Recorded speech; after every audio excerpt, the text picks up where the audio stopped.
여러분은 죽음이 정말 끝이라고 생각하십니까? 저는 2번 죽었습니다. 아니, 정확히 말하면 2번 죽음의 문턱까지 갔다가 돌아왔습니다. 첫 번째는 캄보디아 프놈펜 외곽 비포장도로에서였어요. 교통사고였죠. 제가 타고 있던 낡은 봉고차가 덤프트럭과 정면 충돌했습니다. 순식간이었어요. 귓가에 쇳소리가 울리고 몸이 공중으로 튕겨나갔습니다. 그리고 저는 흙바닥에 쓰러졌습니다. 숨이 멎었어요. 심장이 멈췄습니다. 이 메시지가 필요하신 분이 떠오르시나요?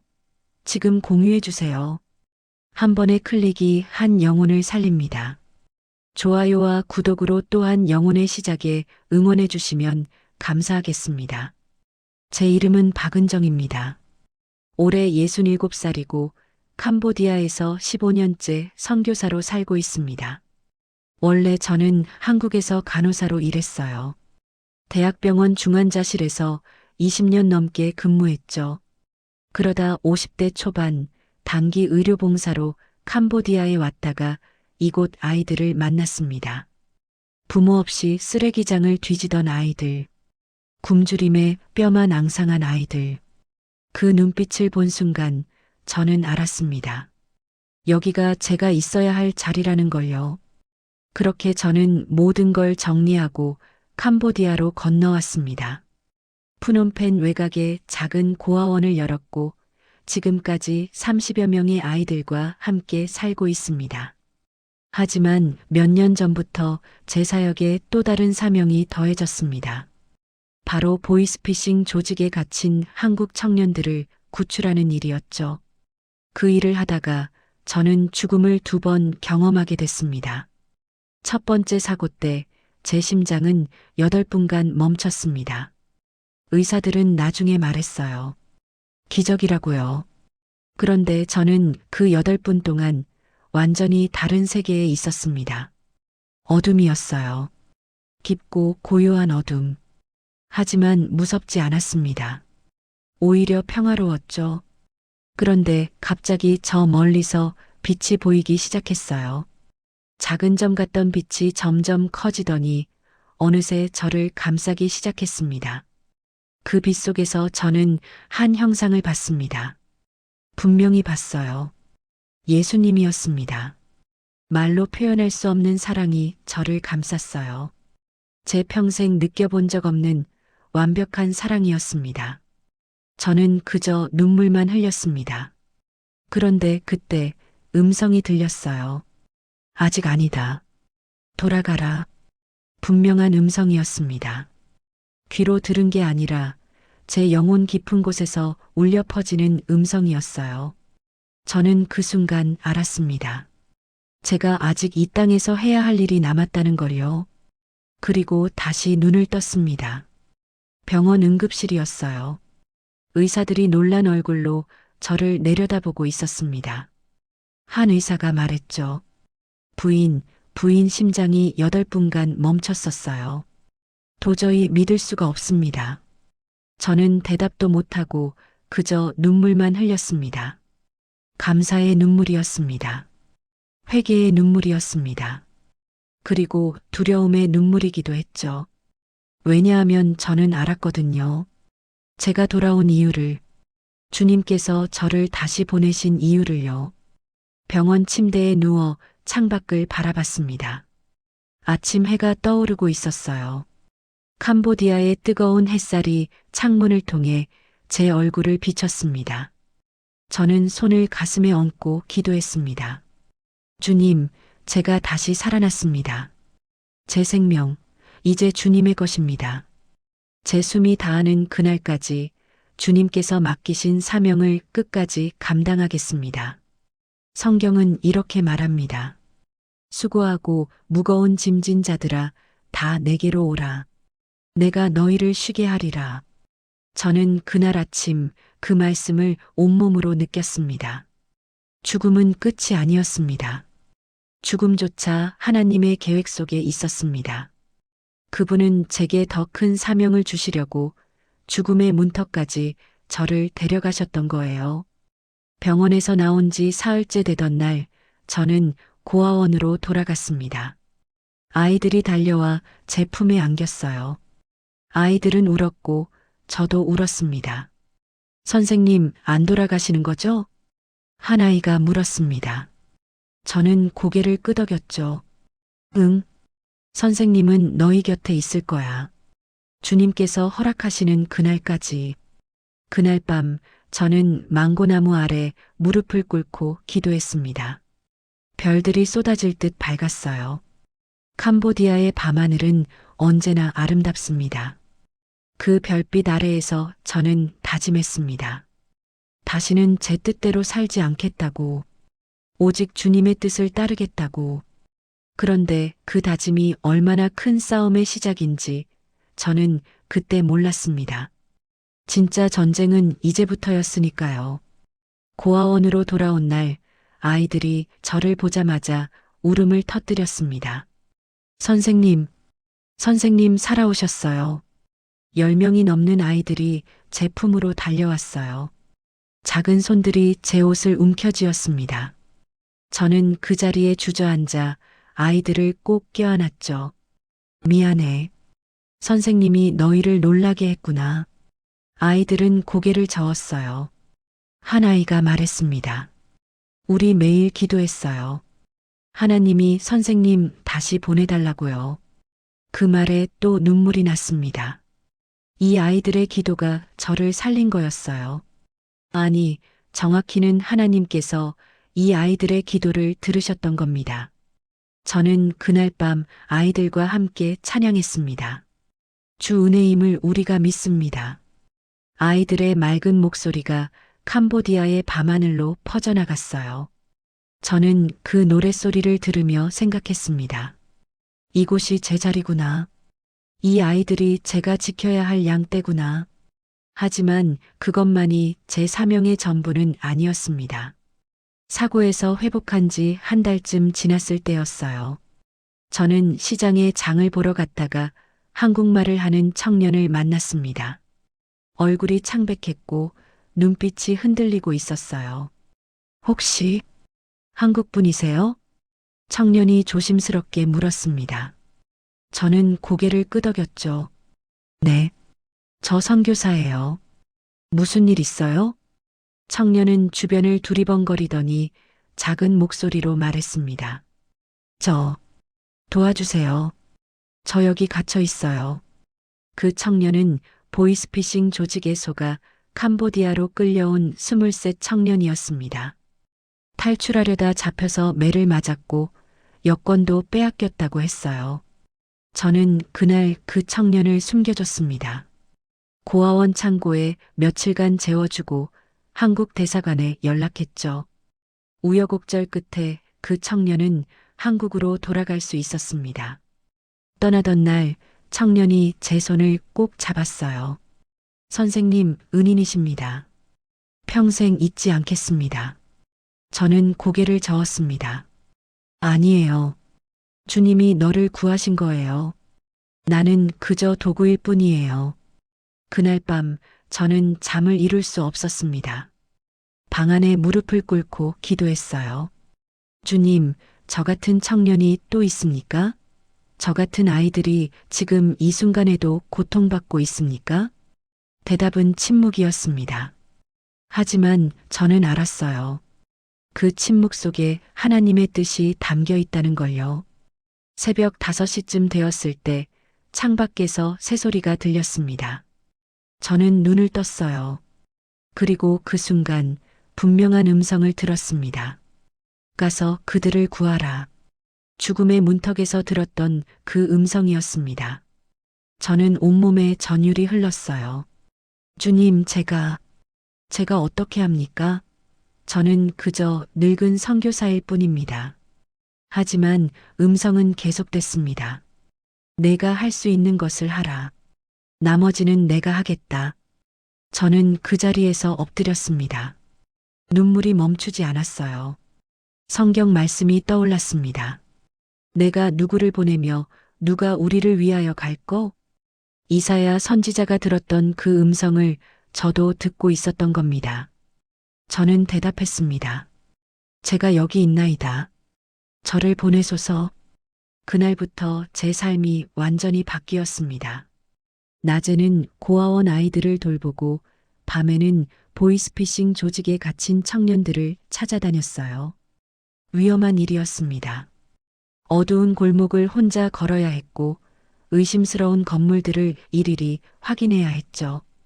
때로는 조직원들과 마주쳤고 협박도 받았습니다. 할머니, 쓸데없는 일에 끼어들지 마세요. 다칠 수 있어요. 하지만 저는 물러서지 않았습니다. 두렵지 않았다고 말하면 거짓말이에요. 정말 무서웠습니다. 하지만 그보다 더 강한 게 있었어요. 바로 하나님께서 함께 하신다는 확신이었습니다. 시편 23편 말씀처럼 내가 사망의 음침한 골짜기로 다닐지라도 해를 두려워하지 않을 것은 주께서 나와 함께 하심이라. 저는 그 말씀을 붙들고 어둠 속을 걸었습니다. 석 달 동안 4명의 청년을 구출했습니다. 모두 한국으로 무사히 돌아갔어요. 하지만 갈수록 일은 어려워졌습니다. 조직이 저를 경계하기 시작했거든요. 어느 날 밤 저는 위협 전화를 받았습니다. 높아, 더 이상 우리 일에 끼어들면 죽을 줄 알아. 전화를 끊은 뒤 저는 한참 동안 멍하니 앉아 있었습니다. 두려웠어요. 정말 두려웠습니다. 하지만 동시에 화가 났습니다. 어떻게 사람을 물건처럼 사고 파는가? 어떻게 젊은이들의 인생을 이렇게 짓밟는가? 그날 밤 저는 망고나무 아래로 나갔습니다. 무릎을 꿇고 밤하늘을 올려다봤어요. 별이 쏟아질 것 같았습니다. 캄보디아의 하늘은 언제나 그렇게 아름다웠죠. 주님, 제가 이 길을 계속 가야 합니까? 정말 제가 감당할 수 있습니까? 바람이 불었습니다. 망고나무 잎사귀들이 바스락거렸어요. 그 소리 속에서 저는 또다시 음성을 들었습니다. 두려워하지 말라. 내가 너와 함께 함이라. 저는 눈을 감았습니다. 눈물이 볼을 타고 흘러내렸어요. 하지만 이번엔 두려움의 눈물이 아니었습니다. 평안의 눈물이었습니다. 그날 밤 저는 결단했습니다. 죽더라도 이 길을 가겠다고, 주님께서 맡기신 사명을 끝까지 완수하겠다고요. 다음 날 아침 고아원 아이들이 물었습니다. 선생님, 어디 가세요? 저는 웃으며 대답했어요. 응. 선생님이 구해줘야 할 형, 오빠들이 있거든. 아이들은 고개를 끄덕이며 말했습니다. 조심해서 다녀오세요. 우리 기도할게요. 그 작은 목소리들이 제게는 가장 큰 힘이었습니다. 저는 아이들을 꼭 안아주고 다시 거리로 나섰습니다. 하지만 제가 몰랐던 게 있었어요. 진짜 시험은 이제부터였다는 걸요. 첫 번째 벽은 경찰서였습니다. 6번째 청년을 구출한 직후 저는 현지 경찰서를 찾아갔어요. 증거 자료를 한 보따리 들고 갔죠. 보이스피싱 조직의 위치, 연락처, 심지어 조직원들의 사진까지 있었습니다. 제발 좀 도와주세요. 이 청년들은 납치당한 거예요. 여권도 빼앗겼고요. 경찰관은 서류를 대충 훑어보더니 손을 저었습니다. 할머니, 이건 우리 관할이 아니에요. 국제사건이라고요. 대사관 가세요. 하지만 범죄 현장이 바로 여기 푸놈펜에 있는데요. 증거가 불충분해요. 그리고 솔직히 말씀드리면 우리가 손댈 수 있는 일이 아닙니다. 그 말에 저는 무너지는 것 같았어요. 손댈 수 있는 일이 아니라니. 사람이 갇혀 있는데 매일 협박당하고 있는데 손댈 수 없다니요. 저는 경찰서를 나오며 울었습니다. 거리 한복판에서 그냥 주저앉아 울고 싶었어요. 하지만 참았습니다. 아직 해야 할 일이 남아 있었거든요. 한국 대사관도 마찬가지였습니다. 담당 영사를 만났지만 돌아온 건 절차 얘기뿐이었어요. 외교 문제가 있어서요. 함부로 현지법 집행에 개입할 수 없습니다. 그럼 이 청년들은 어떡하라는 겁니까? 정식 루트로 신고하셔야죠. 저희도 절차가 있습니다. 절차, 외교 문제. 그 말들이 제 귀에는 하나도 들어오지 않았어요. 저는 그저 한 가지만 생각했습니다. 절차를 밟는 동안 사람이 죽으면 어쩌려고? 그날부터 저는 정말 혼자였습니다. 밤마다 낡은 봉고차를 몰고 어두운 거리를 헤맸어요. 조직의 아지트를 찾아다니며 청년들을 구출했죠. 위험천만한 일이었습니다. 어느 날 밤은 조직원 둘에게 붙잡혔어요. 그들은 저를 벽에 밀어붙이며 협박했습니다. 할멈, 다음엔 가만 안 둬. 저는 떨렸습니다. 온몸이 떨렸어요. 하지만 물러서지 않았습니다. 이 청년들은 사람이에요. 물건이 아니라고요. 그들은 비웃으며 저를 밀쳐냈습니다. 저는 바닥에 넘어졌고 무릎이 까졌어요. 피가 났지만 신경 쓸 겨를이 없었습니다. 차로 돌아와 문을 잠그고 한참을 울었습니다. 핸들을 붙잡고 그냥 울었어요. 주님, 저 정말 무서워요. 저 정말 이 일을 계속할 수 있을까요? 하지만 차 안에 놓인 성경책이 보였습니다. 저는 떨리는 손으로 성경을 펼쳤어요. 눈에 들어온 구절은 이것이었습니다. 여호와는 나의 빛이요 나의 구원이시니 내가 누구를 두려워하리요. 저는 그 구절을 붙들고 기도했습니다. 1시간 넘게 기도했어요. 그리고 다시 시동을 걸었습니다. 포기할 수 없었거든요. 한 달 뒤 더 큰 시련이 찾아왔습니다. 후원이 끊기기 시작한 거예요. 박 선교사님, 죄송합니다. 이번 달부터 후원을 중단하게 됐습니다. 왜요? 무슨 일이 있습니까? 선교사님이 위험한 일을 하신다는 소문을 들었어요. 보이스피싱 조직이랑 싸운다면서요? 저희는 그런 일에 후원할 수 없습니다. 전화를 끊고 저는 통장을 확인했습니다. 잔액은 고작 $300. 고아원 아이들 한 달 식비도 안 되는 돈이었어요. 저는 책상에 앉아 후원 취소 편지들을 하나씩 읽었습니다. 5통, 6통, 7통. 15년 동안 저를 지지해 주던 분들이 하나둘 떠나고 있었어요. 내가 잘못하고 있는 걸까? 그런 생각이 들었습니다. 선교사는 평화롭게 복음을 전하고 아이들을 돌봐야 하는 거 아닌가? 왜 저는 이렇게 싸우고 있는 걸까? 동역자들도 떠났습니다. 함께 사역하던 현지 목사님이 찾아와 말씀하셨어요. 은정 선교사님, 이제 그만하세요. 이건 선교가 아닙니다. 전쟁이에요. 목사님, 하지만 이 청년들은 선교사님 혼자 감당할 일이 아니에요. 그리고 솔직히 말씀드리면 교회 성도들이 걱정하고 있어요. 선교사님 때문에 우리까지 위험해질까 봐요. 그 말에 저는 할 말을 잃었습니다. 이해했어요. 그분들의 두려움을 이해했습니다. 하지만 동시에 너무 외로웠어요. 결국 저는 혼자 남았습니다. 고아원 아이들과 저, 그리고 하나님. 그게 전부였어요. 어느 비 내리는 밤이었습니다. 저는 더 이상 견딜 수 없었어요. 망고나무 아래로 나가 무릎을 꿇었습니다. 빗물이 제 얼굴을 적셨습니다. 옷이 흠뻑 젖었지만 상관없었어요. 저는 두 손을 하늘로 들고 울부짖었습니다. 주님, 왜 아무 대답이 없으십니까?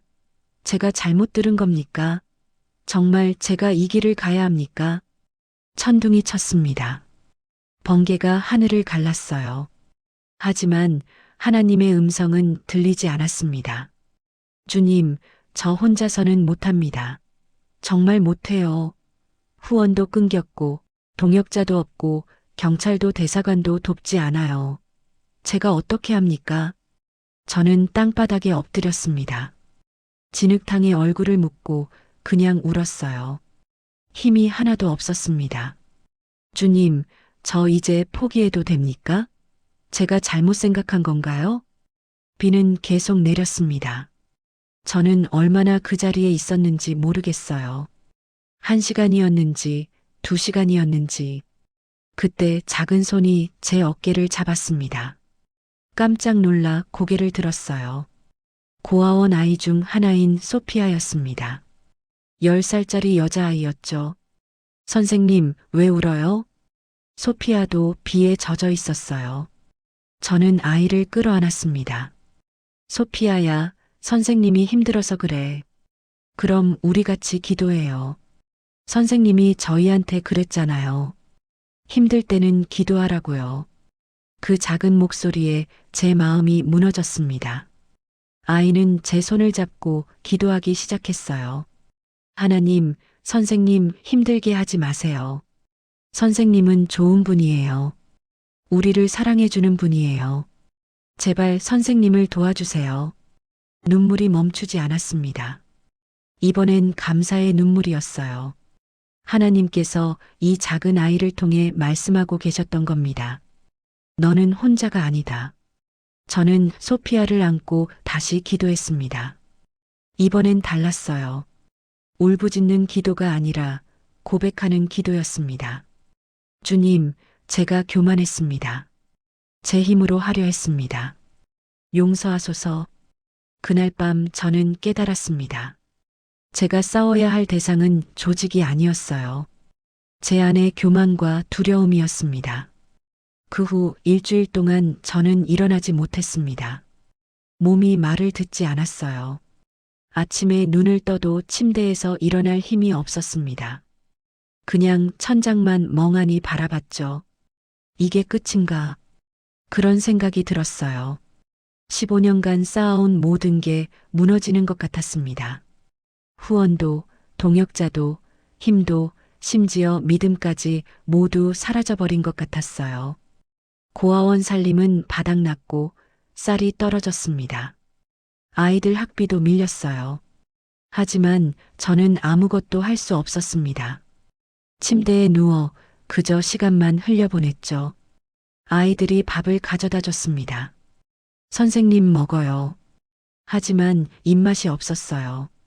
물 한 모금 넘기기도 힘들었습니다.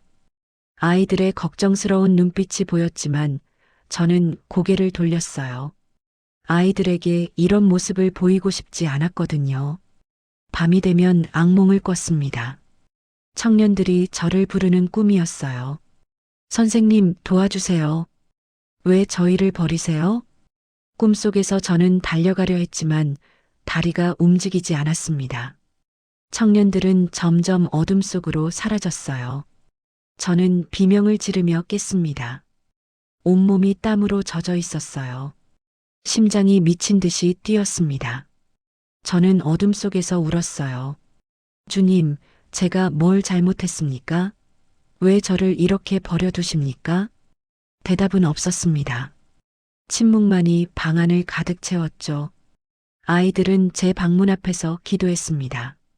복도에 앉아 작은 손을 모으고 눈을 감았어요. 하나님, 선생님 아프지 않게 해주세요. 선생님이 다시 웃을 수 있게 해주세요. 제발요 하나님. 문틈으로 그 기도 소리가 들렸습니다. 저는 이불을 머리까지 뒤집어 쓰고 울었어요. 아이들아, 미안해. 선생님이 너무 약해서 미안해. 하지만 일어날 수가 없었어요. 몸도 마음도 완전히 무너져 있었습니다. 열흘째 되던 날 가장 어린 아이인 칸타가 방문을 열고 들어왔어요. 8살짜리 남자아이였죠. 선생님, 이거 드세요. 손에는 망고 한 조각이 들려 있었습니다. 아마 자기 몫을 아낀 거였을 거예요. 칸타는 제 손에 망고를 쥐어주고 말했습니다. 선생님이 저한테 그랬잖아요. 힘들 때는 하나님한테 얘기하래요. 선생님도 하나님한테 얘기해요. 그 말에 제 마음이 와르르 무너졌습니다. 맞아요. 제가 아이들한테 그렇게 가르쳤잖아요. 힘들 때는 기도하라고, 포기하지 말라고, 하나님이 함께 하신다고. 그런데 정작 저는 그 말을 잊고 있었던 거예요. 저는 칸타를 끌어안았습니다. 고마워, 칸타야. 선생님이 정신을 못 차리고 있었구나. 그날 오후 저는 침대에서 일어났습니다. 비틀거리며 망고나무 아래로 나갔어요. 무릎을 꿇고 낡은 성경책을 펼쳤습니다. 어디를 펼쳐야 할지 몰랐어요. 그냥 아무 곳이나 펼쳤죠.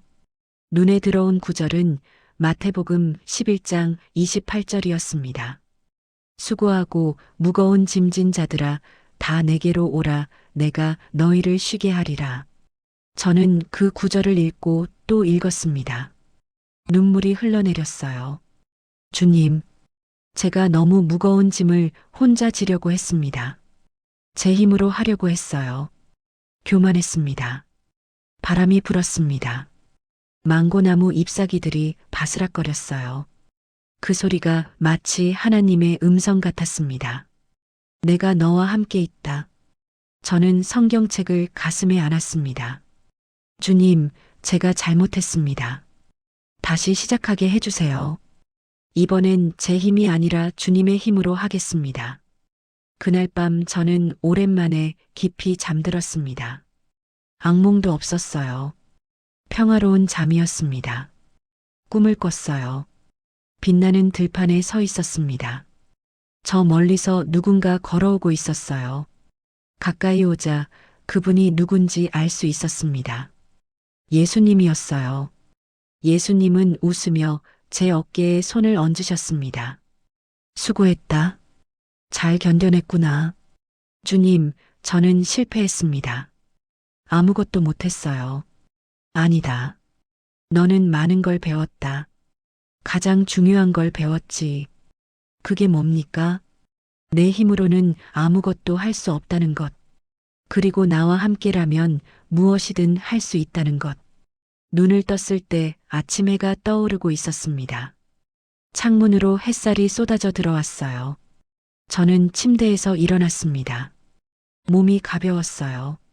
10일 만에 처음으로 제대로 일어선 거였습니다. 거울을 봤어요. 초췌했지만 눈빛만큼은 살아있었습니다. 부엌으로 나갔습니다.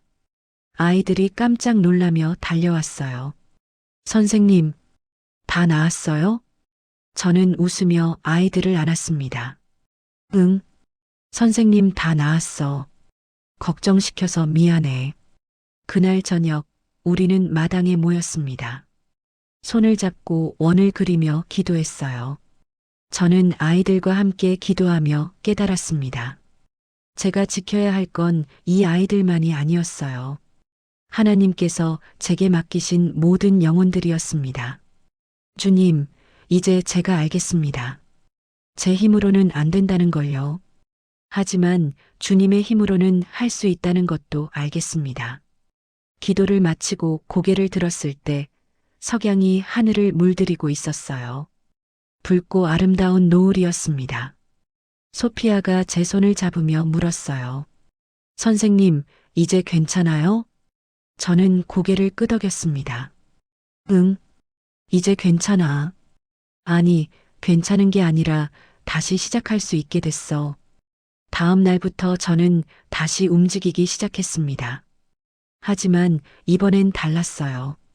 제 힘으로 하려고 하지 않았습니다. 매일 아침 기도로 시작했고 모든 결정 앞에서 하나님께 물었어요. 주님, 이 길이 맞습니까? 그리고 기다렸습니다. 성급하게 달려가지 않았어요. 하나님의 때를 기다렸습니다. 그랬더니 신기한 일이 일어났어요. 문이 열리기 시작한 겁니다. 막혔던 길이 하나씩 풀렸어요. 하지만 가장 큰 시험은 아직 오지 않았습니다. 제 믿음을 송두리째 흔들 사건이 곧 일어날 거였거든요. 그날은 평범한 오후였습니다. 저는 시장에서 돌아오는 길이었어요. 뒷좌석엔 아이들 먹을 쌀과 야채가 가득했죠. 라디오에서는 캄보디아 전통 음악이 흘러나왔습니다. 오늘 저녁엔 아이들이랑 뭘 만들어 먹을까? 그런 생각을 하고 있었어요. 그때였습니다. 왼쪽에서 덤프트럭이 신호를 무시하고 달려왔습니다. 저는 핸들을 꺾었지만 이미 늦었어요. 쾅! 엄청난 충격과 함께 차가 공중으로 떠올랐습니다. 유리창이 박살났어요. 제 몸이 허공에 떠올랐다 땅에 떨어졌습니다. 귀에서 삐소리가 났고 입에서 피맛이 났어요. 주변이 조용했습니다. 아니, 소리가 들리지 않았어요. 사람들이 뛰어오는 게 보였지만 그들의 목소리는 들리지 않았습니다. 아, 이번에도구나. 그런 생각이 들었어요. 죽음이 또 찾아왔다는 걸 알았습니다. 천천히 눈이 감겼습니다. 더 이상 싸우지 않았어요. 그냥 받아들였습니다. 심장이 멈췄습니다. 숨이 끊겼어요. 제 몸에서 무언가 빠져나가는 느낌이 들었습니다. 그리고 어둠이 찾아왔습니다. 하지만 이번 어둠은 달랐어요. 무섭지 않았습니다. 오히려 포근했죠. 마치 어머니 품에 안긴 것처럼 따뜻했어요. 저 멀리서 빛이 보이기 시작했습니다. 첫 번째 죽음 때와 똑같았어요. 작은 점이었던 빛이 점점 커지더니 어느새 저를 완전히 감쌌습니다. 빛 속에서 저는 걸었어요. 아니, 걷는다기보다 떠다니는 것 같았습니다. 발이 땅에 닿지 않았거든요. 얼마나 갔을까요? 시간 개념이 없었어요. 1분인지 1시간인지 아니면 영원인지 알 수 없었습니다. 그때 저 앞에서 형상이 나타났습니다. 빛으로 이루어진 형상이었지만 저는 알 수 있었어요. 예수님이셨습니다. 눈물이 났습니다. 왜 우는지도 몰랐어요. 그냥 눈물이 흘러내렸습니다. 기쁨의 눈물이었는지, 감사의 눈물이었는지, 아니면 그리움의 눈물이었는지 알 수 없었어요. 아마 다 섞여 있었을 겁니다. 예수님께서 팔을 벌리셨습니다. 저는 그 품으로 뛰어들고 싶었어요. 영원히 그곳에 머물고 싶었습니다. 하지만 예수님은 고개를 저으셨어요. 그리고 음성이 들렸습니다. 잘했다. 내 딸아. 그 한마디에 제 평생의 모든 수고가 녹아내렸습니다. 15년의 외로움, 고통, 눈물, 좌절. 그 모든 게 한순간에 의미 있는 것으로 변했어요. 주님. 제가 입을 열려는 순간 주님께서 다시 말씀하셨습니다. 그러나 아직 아니다. 돌아가라. 주님, 하지만 내가 해야 할 일이 아직 남았다. 돌아가거라. 저는 알았습니다. 논쟁할 수 없다는 걸요. 이건 명령이 아니라 사랑이었습니다. 주님께서 저를 다시 세상으로 보내시는 건 더 큰 사명 때문이었어요. 주님께서 제 어깨에 손을 얹으셨습니다. 그 손길이 얼마나 따뜻했는지 몰라요. 평생 느껴본 적 없는 완벽한 사랑이었습니다. 주님, 제가 감당할 수 있을까요? 너는 혼자가 아니다. 내가 항상 너와 함께 있다. 그 말씀에 제 마음이 평안해졌습니다. 두려움이 사라졌어요.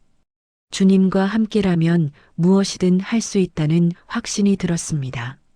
저는 고개를 숙였습니다. 순종하겠습니다, 주님. 그 순간 빛이 사라졌습니다. 제 몸이 다시 무거워지는 느낌이 들었어요. 누군가 제 가슴을 강하게 누르고 있었습니다. 하나, 둘, 셋.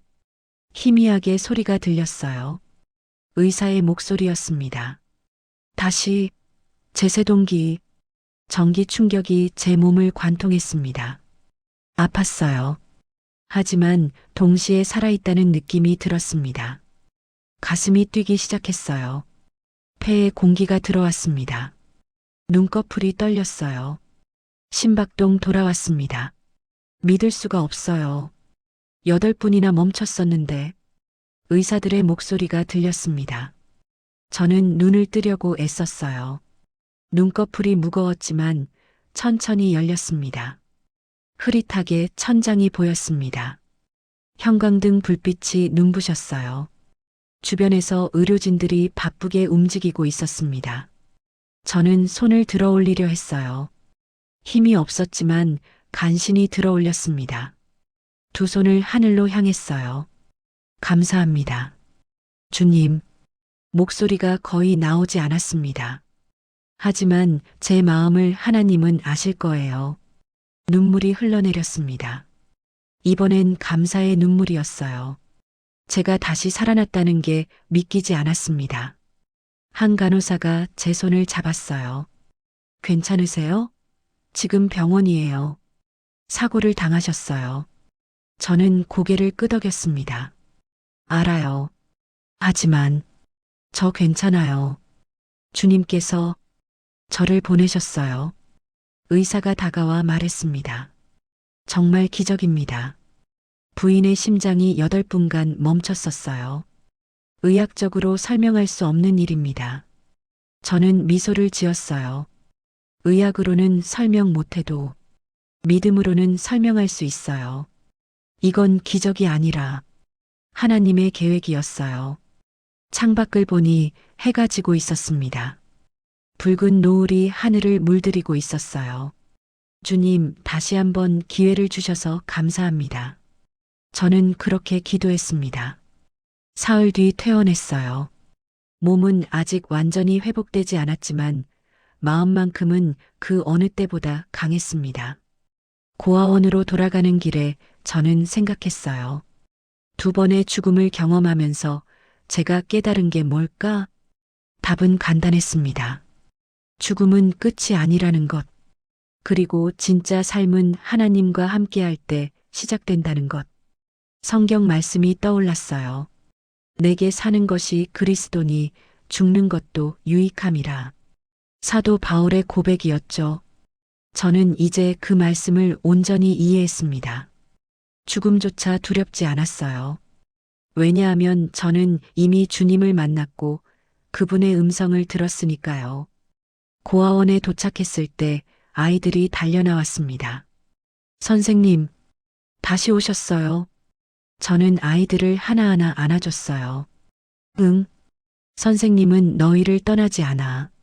주님께서 저를 다시 보내주셨거든. 소피아가 물었습니다. 선생님, 하늘나라 봤어요? 저는 고개를 끄덕였어요. 응, 봤어. 그리고 예수님도 만났어. 우와, 어떠셨어요? 말로 설명할 수 없을 만큼 아름다웠어. 그런데 예수님께서 나보고 아직 여기서 할 일이 있대. 그래서 다시 돌아왔지. 아이들은 눈을 반짝이며 들었습니다. 저는 아이들의 머리를 쓰다듬으며 말했어요.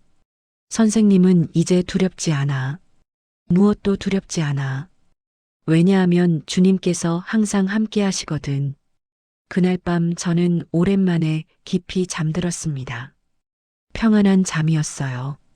죽음도 고통도 그 어떤 것도 더 이상 저를 흔들 수 없었습니다. 왜냐하면 저는 알았으니까요. 진짜 삶이 무엇인지를요. 회복실에서 전화가 울렸습니다. 한국에서 온 전화였어요. 교회 담임 목사님이셨죠. 은정 선교사님 들었습니다. 또 큰 사고를 당하셨다면서요? 네, 목사님. 하지만 주님께서 다시 살려주셨습니다. 이제 그만 돌아오시는 게 어떻겠습니까? 선교사님 나이도 있으시고 2번이나 죽을 뻔하셨잖아요. 저는 창밖을 바라봤어요. 푸놈펜의 하늘이 보였습니다. 익숙한 하늘이었죠. 목사님 감사하지만 저는 여기 있어야 할 것 같습니다. 선교사님 무리하지 마세요. 교회에서 편히 쉬시면서 후배 선교사들 지도하시는 것도 훌륭한 사역 아니겠습니까? 편히 쉰다. 그 말이 귓가에 맴돌았어요. 67살이면 쉴 나이죠. 아무도 저를 비난하지 않을 겁니다. 하지만 제 마음은 이미 정해져 있었어요. 목사님, 주님께서 저를 다시 보내셨습니다. 아직 아니다. 돌아가라고 하셨어요. 편안함보다 순종을 택하겠습니다. 전화 너머로 한숨소리가 들렸습니다. 알겠습니다.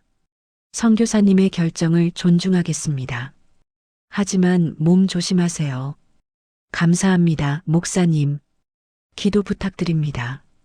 전화를 끊고 저는 무릎을 꿇었어요. 하나님께 기도했습니다. 주님, 제 선택이 맞습니까? 정말 제가 이곳에 남아야 합니까? 대답은 평안이었습니다. 깊은 평안이 제 마음을 채웠어요. 그것만으로 충분했습니다. 일주일 뒤 퇴원해서 고아원으로 돌아왔습니다. 아이들이 마당에서 기다리고 있었어요. 제 모습을 보자마자 우르르 달려왔습니다. 선생님, 진짜 돌아오셨어요? 저는 웃으며 아이들을 안았어요. 그럼, 선생님이 너희를 두고 어디 가겠니? 칸타가 물었습니다. 선생님, 한국 안 가요? 한국이 더 좋잖아요. 저는 칸타의 머리를 쓰다듬었어요. 한국도 좋지. 하지만 선생님한테는 여기가 더 좋아. 너희가 있으니까. 아이들이 박수를 쳤습니다. 그리고 소피아가 말했어요. 선생님, 우리 기도했어요. 선생님이 돌아오게 해달라고요. 그래, 고마워. 주님께서 너희 기도를 들어주셨구나. 우리는 마당에 둥그렇게 앉았습니다. 저는 아이들에게 제 이야기를 들려줬어요. 죽음의 문턱에서 예수님을 만난 이야기를요. 선생님은 정말 하늘나라에 갔었어요. 그곳은 말로 표현할 수 없을 만큼 아름다웠어. 그런데 예수님께서 나보고 아직 할 일이 남았다고 하셨지. 무슨 일이요? 너희를 돌보는 일. 그리고 도움이 필요한 사람들을 구하는 일. 아이들은 숨죽여 들었습니다. 10살짜리 미니가 손을 들었어요. 선생님, 저도 나중에 선생님처럼 사람들 도와주는 사람 될래요. 그 말에 제 눈시울이 뜨거워졌습니다. 그래. 미니가 꼭 그런 사람이 되길 바래. 주님께서 너를 쓰실 거야. 그날 저녁 우리는 함께 찬양했습니다. 주 안에 있는 나에게를 불렀어요. 아이들의 맑은 목소리가 캄보디아의 저녁 하늘로 퍼져나갔습니다. 저는 그 노랫소리를 들으며 확신했어요. 제 선택이 옳았다는 걸요.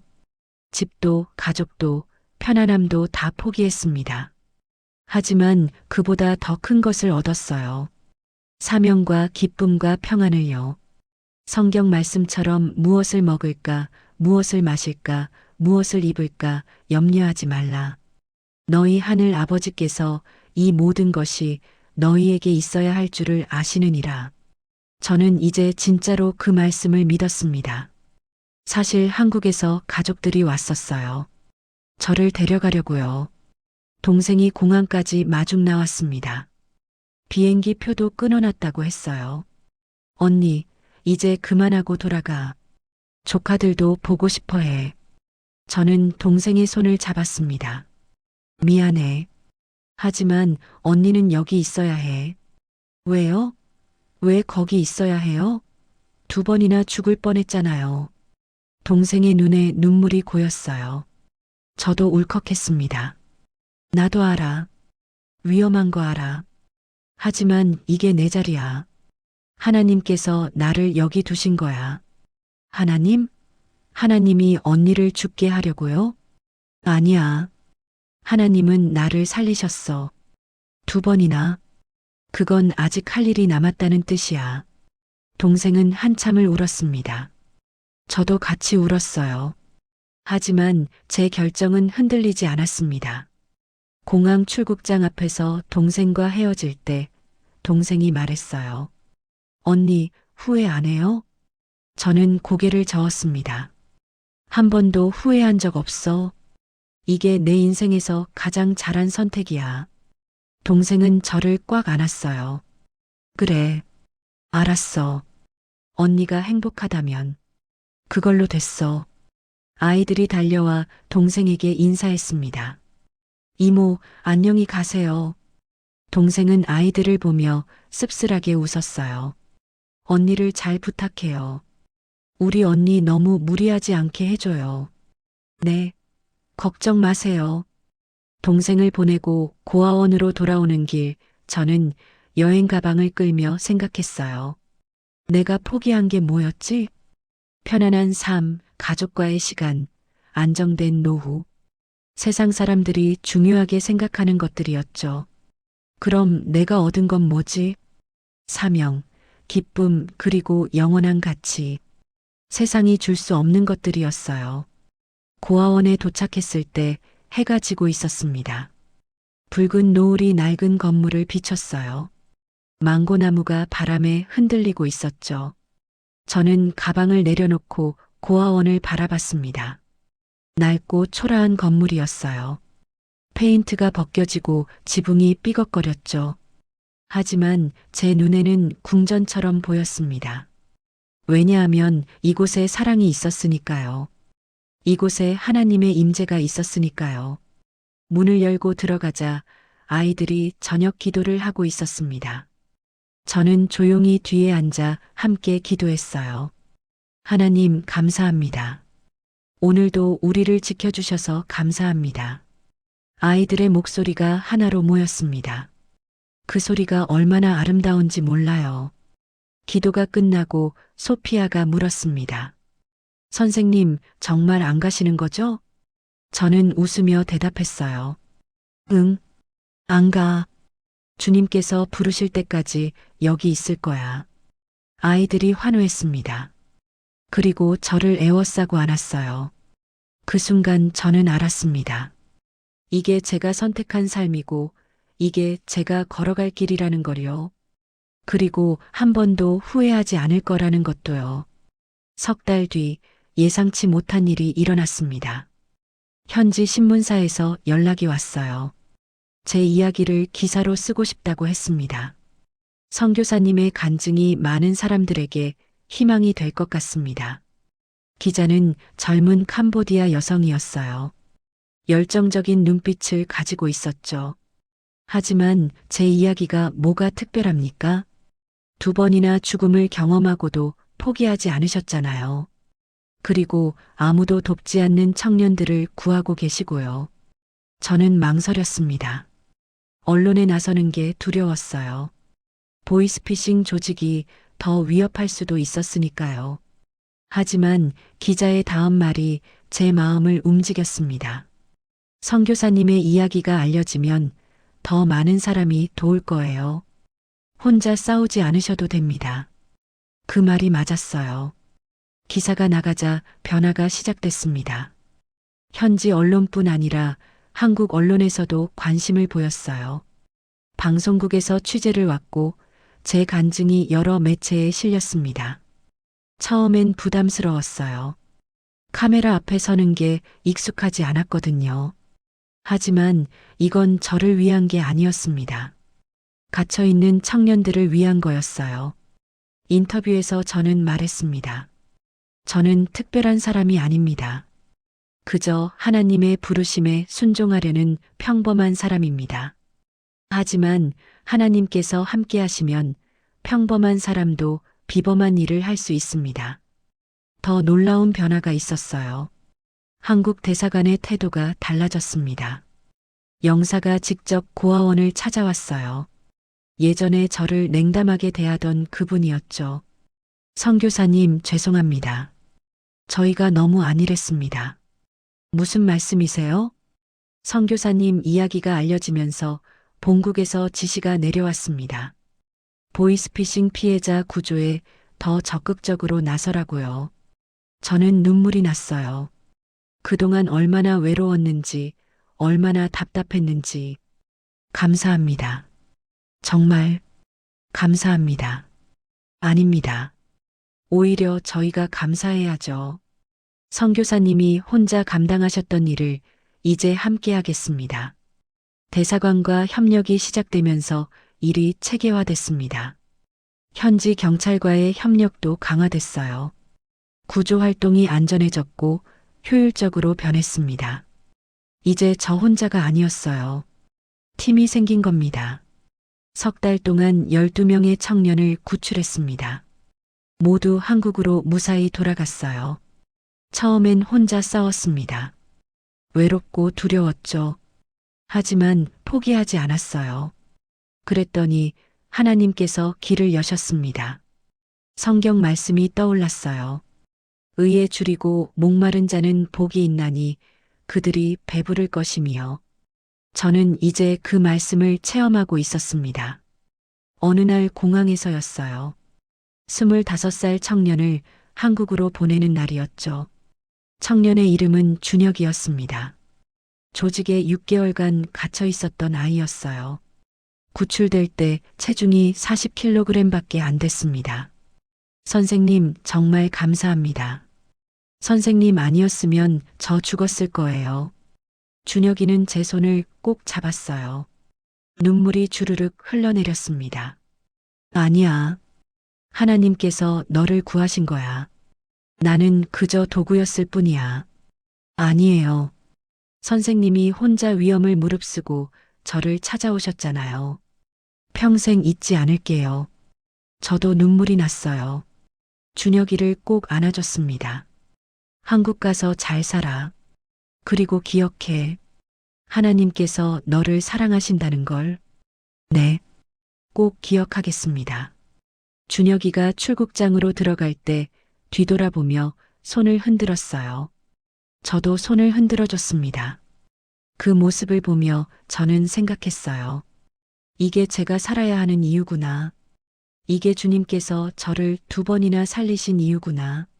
한 영혼이 구원받는 것. 그것보다 더 큰 기쁨이 어디 있겠어요? 예수님께서 말씀하셨죠.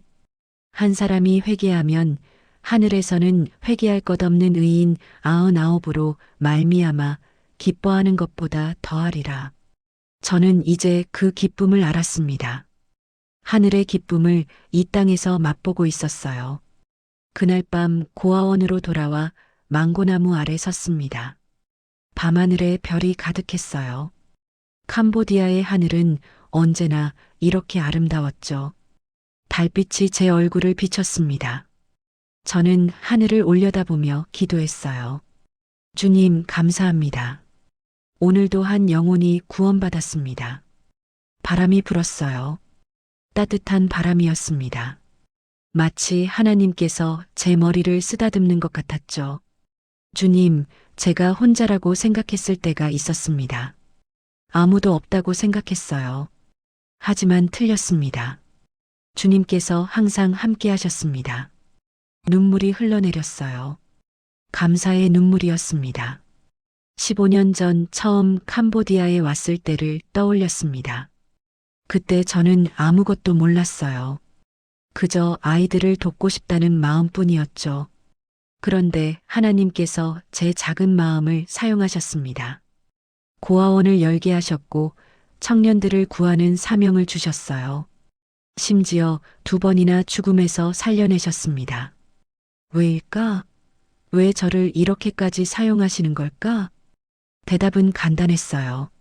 제가 특별해서가 아니었습니다. 하나님께서 특별하셨던 거죠.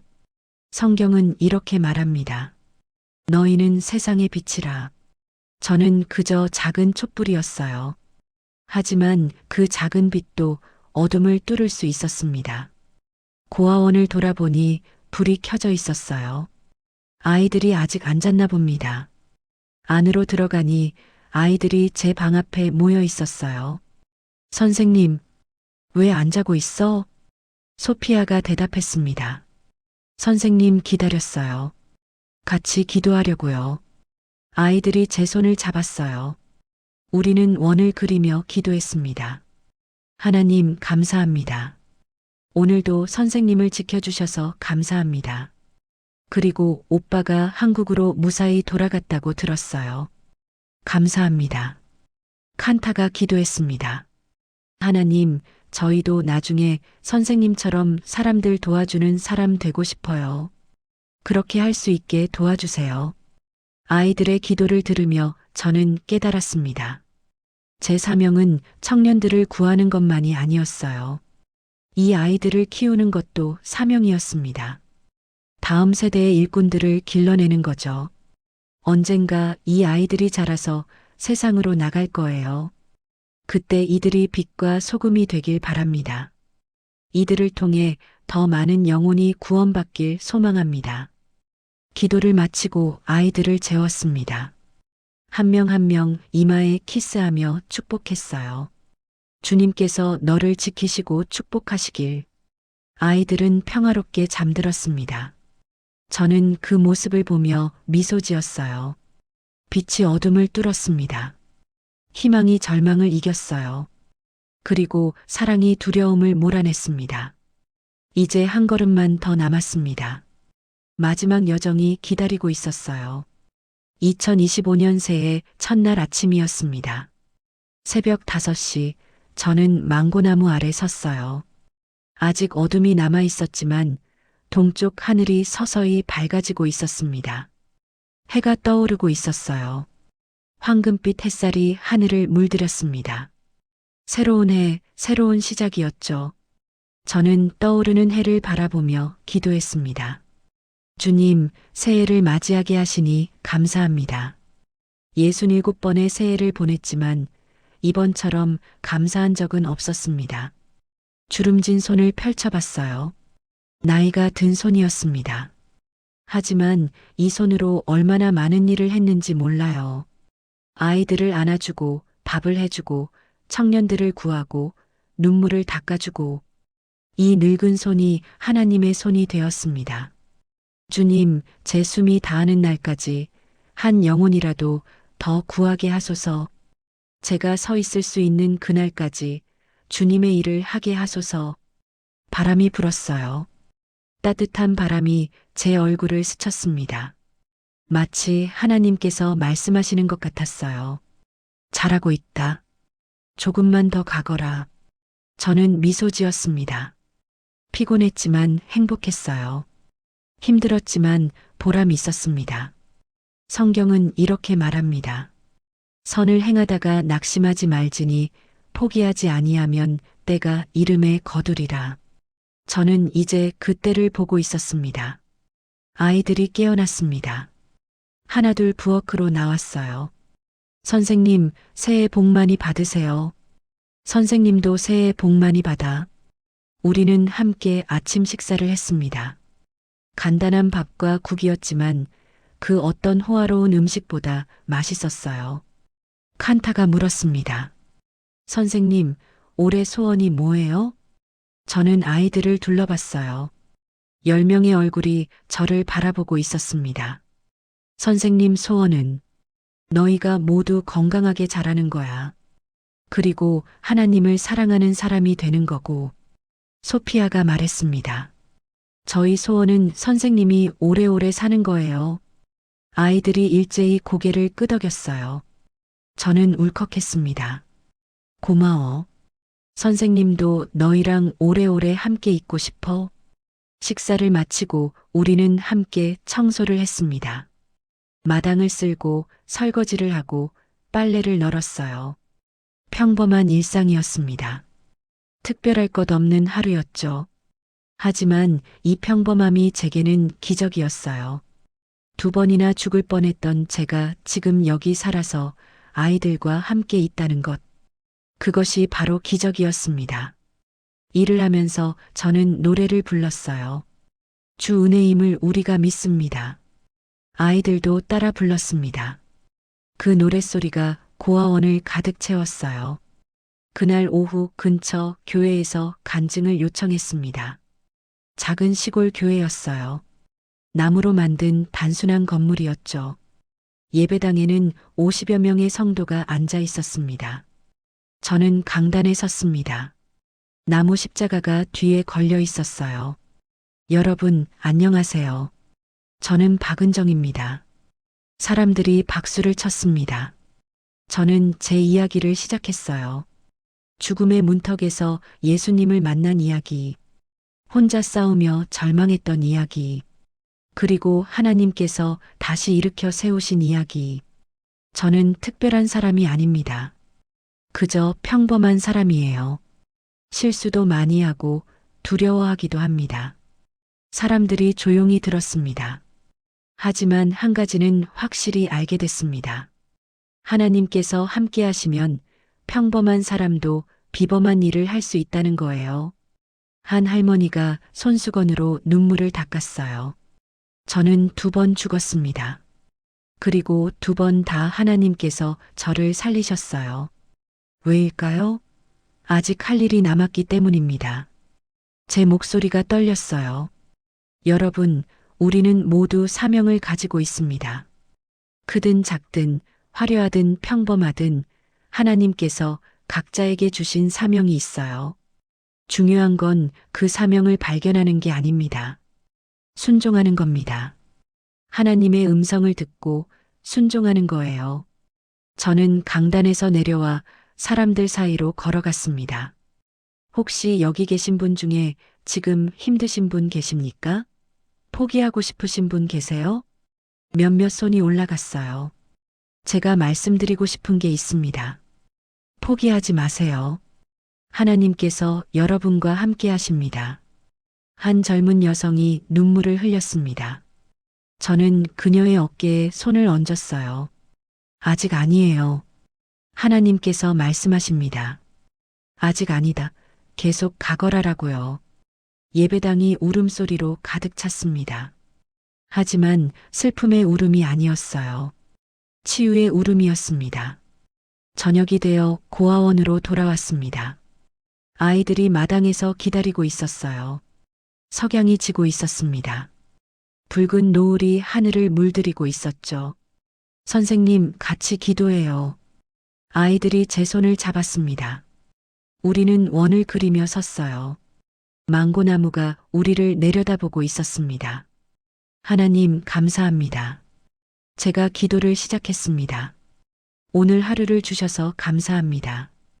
이 아이들을 주셔서 감사합니다. 이곳에서 주님을 섬길 수 있게 하심을 감사합니다. 아이들이 아멘했습니다. 주님, 제가 얼마나 더 이 땅에 있을지 모릅니다. 하지만 제가 숨쉬는 그날까지 주님을 섬기겠습니다.